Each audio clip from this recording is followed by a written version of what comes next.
Assalamualaikum warahmatullahi wabarakatuh. Saya Siti Maisara binti Usman daripada program sejarah. Saya akan membentangkan tajuk mengenai pendidikan vernacular, masalah dan cabaran British membangunkan pendidikan di Melaka. Bahagian pengenalan, kita sekejap ini melihat permasalahan dan cabaran British dalam membangunkan sistem pendidikan di Melaka dari tahun 1826 sehingga 1940-an. Pertemuan ini juga melibatkan sudut pandang dan perspektif antara semua kaum, termasuklah kaum Melayu, Cina, India dan Inggeris yang terdapat di Melaka. Dan pertemuan stereotip ini juga timbul disebabkan oleh dasar polarisasi British ke atas semua kaum di Melaka sehingga memberi impak terhadap sistem pendidikan British itu sendiri. Seterusnya, bahagian sorotan literature. Kajian ini merujuk kepada beberapa kajian lepas yang dihasilkan oleh sarjana mengenai sistem pendidikan vernacular, iaitu Ramla Adam, Kuki Kim, Abu Zahari Abu Bakar, Hasna Husin dan beberapa pengkaji yang lain. Bagi bahagian metodologi, kajian ini menjalankan dua kaedah kajian, iaitu kaedah kualitatif dan kaedah lapangan. Kaedah kualitatif ini merangkumi kaedah kepustakaan dan arsip yang dijalankan di Perpustakaan Tursi Lanang, Perpustakaan Atma dan perpustakaan yang lain-lain. Manakala kaedah lapangan ini dijalankan bagi proses pemerhatian secara langsung di kawasan kajian, di Muzium Pendidikan Melaka, Muzium Rakyat dan beberapa muzium yang lain. Seterusnya, bahagian dapatan kajian iaitu permasalahan dan cabaran British membangunkan pendidikan vernacular di Melaka. Yang pertama dapat dilihat itu secret prejudice masyarakat Melayu Melaka, yang mana ibu bapa Melayu meragui tindakan menghantar anak-anak mereka ke sekolah. Pada awal penubuhan sekolah vernacular Melayu sekitar abad ke-19 dan abad ke-20, sekolah ini tidak mendapat sambutan daripada masyarakat Melayu di Melaka. Ini kerana stereotip ibu bapa Melayu yang merasakan sekolah Melayu ini tidak memberi jaminan ekonomi yang baik. Misalnya ibu bapa Melayu ini enggan menghantar anak-anak mereka ke sekolah kerana takut akan kehilangan tenaga kerja dan perkhidmatan anak mereka di rumah dan di ladang. Malahan bagi mereka pelajaran ketika itu boleh merosakkan kehidupan anak-anak perempuan mereka yang hanya sesuai tinggal di dapur sahaja.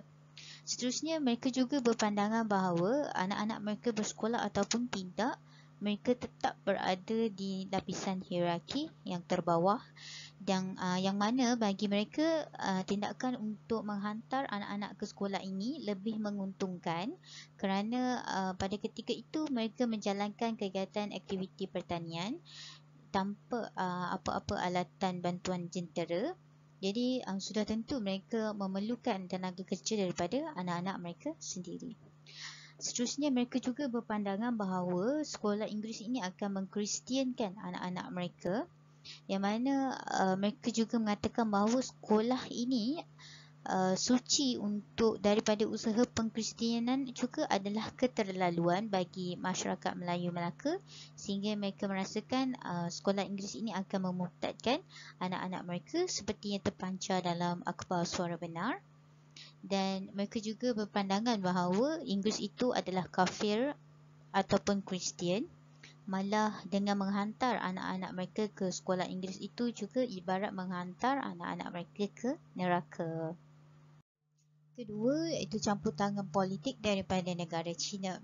Sekolah vernacular China ini mengalami perusupan unsur-unsur politik daripada negara China sehingga memberi tamparan yang hebat kepada dasar terbuka British.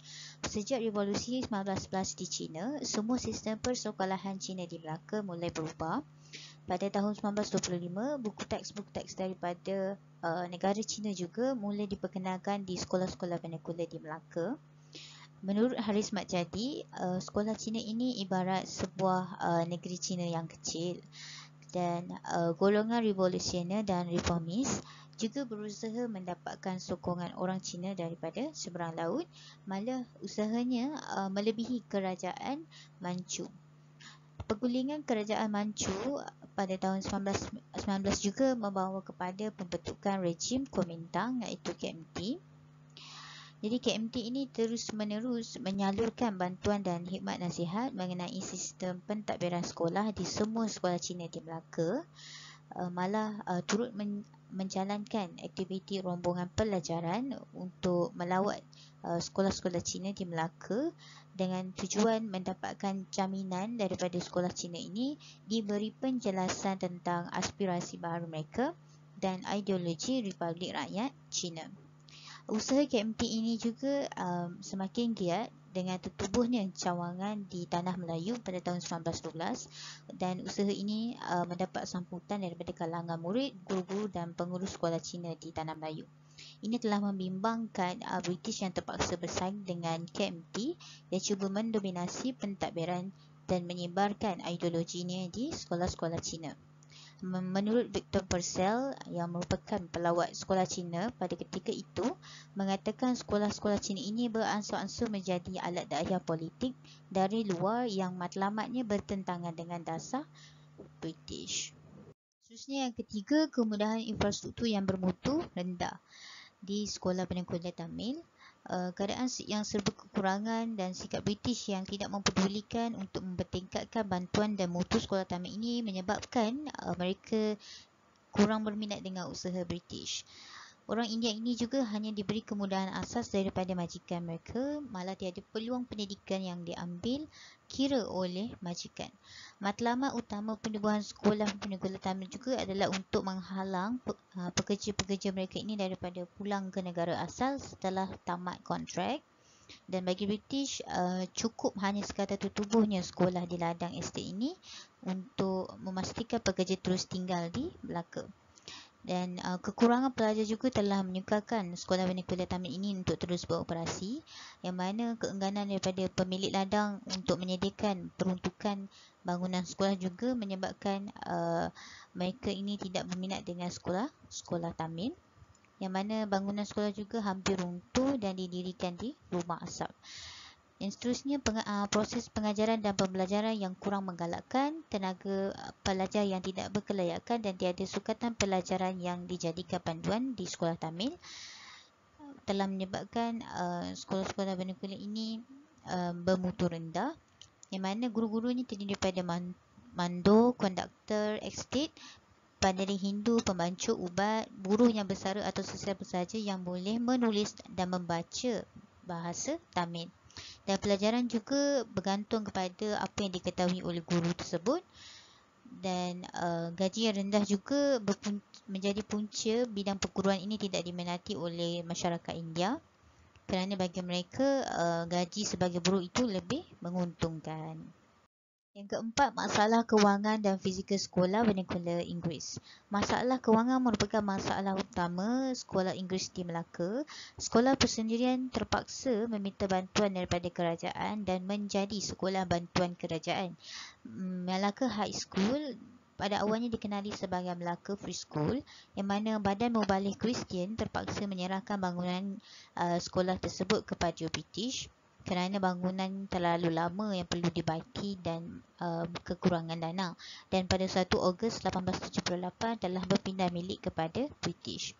Pada tahun 1859 hingga 60, pengurangan dana sekolah juga telah membawa masalah untuk mendapatkan pengetua dengan tawaran gaji yang rendah, dan jawatan ini telah mengalami kekosongan dalam beberapa waktu sehinggalah ia diambil alih oleh pendeta Mr. Hackett. Yang kedua, masalah bangunan, yang mana sekolah persendirian ini didirikan di rumah persendirian dan ada yang menyewa bangunan, sering bertukar tempat kerana tiada bangunan yang tetap. Misalnya sekolah Sacred Heart Convent di Melaka telah mengalami 3 kali perpindahan bangunan dalam masa 2 tahun. Seterusnya, usaha British menangani masalah dan cabaran pembangunan pendidikan vernacular. Bagi sekolah vernacular Melayu, permasalahan di kalangan masyarakat Melayu menyebabkan sekolah vernacular Melayu ini menjadi paling mundur berbanding sekolah yang lain. British telah mengarahkan penghulu setiap kawasan untuk menggunakan pengaruh sebagai jaminan kehadiran anak-anak Melayu ke sekolah. Namun sudah tentu mustahil kerana tugas penghulu pada ketika itu perlu mengawasi 70 buah sekolah lain secara peribadi. Jadi British telah melantik pegawai pendidikan khas ditugaskan untuk mengunjungi sekolah Melayu sekurang-kurangnya 7 kali atau 8 kali sepanjang tahun 1887 dengan tujuan untuk memastikan sekolah tersebut efisien seperti sekolah Melayu di penempatan yang lain. Seterusnya, bagi sekolah vernacular Cina, penyebaran ideologi Kuomintang di Melaka telah menyebabkan Ordinan Pendaftaran Sekolah tahun 1920 ini diperkenalkan yang memberi kuasa kepada British untuk menutup sekolah yang melanggar peraturan yang ditetapkan oleh British. Namun British telah menerima bantahan melalui petition yang dihantar kepada British dan pejabat luar negeri di London. Orang-orang Cina ini mendesak British untuk memansuhkan ordinan namun tidak dilayan kerana ordinan ini adalah untuk memastikan semua sekolah Cina, guru dan murid bebas daripada ideologi Kuomintang. Ordinan ini juga mengalami 4 kali pindaan untuk memastikan syarat ketat dilakukan. Seterusnya, Grant in Aid atau sistem peruntukan kewangan yang mana sistem ini memberikan kerajaan memberi bantuan kepada sekolah Cina yang sanggup menerima campur tangan British dalam urusan pentadbiran atau menentukan kurikulum sekolah. Dan pada tahun 1925, pindaan ini memberi kuasa kepada British untuk mengambil tindakan kepada guru dan murid yang terlibat dalam aktiviti subversif dan mengharamkan buku teks yang tidak sesuai. Dan kawalan lebih ketat diambil apabila Gubernur Cecil Clementi yang anti-Kuomintang hanya membenarkan pelantikan guru di sekolah Cina ini terdiri daripada kalangan mereka yang lahir di tanah Melayu sahaja. Seterusnya, bagi sekolah vernacular Tamil, tahap kualiti sekolah yang rendah menyukarkan sekolah untuk terus beroperasi. Jadi British mengambil langkah menjadikan mata pelajaran Tamil sebagai salah satu subjek bagi murid-murid Tamil di sekolah bukan berhaluan Tamil.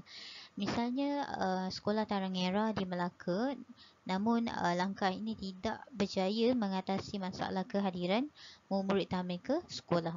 Dan pada tahun 1912, Akta Kod Pekerja telah diperkenalkan oleh British yang mewajibkan semua pengurus ladang memberi pendidikan kepada anak-anak pekerja di ladang yang berumur 10 hingga 14 tahun sekiranya terdapat tidak kurang daripada 10 orang kanak-kanak. Dan British juga menetapkan pegawai buruh bertanggungjawab menjaga perkembangan sekolah Tamil di ladang dan diguna pakai sehingga tahun 1933.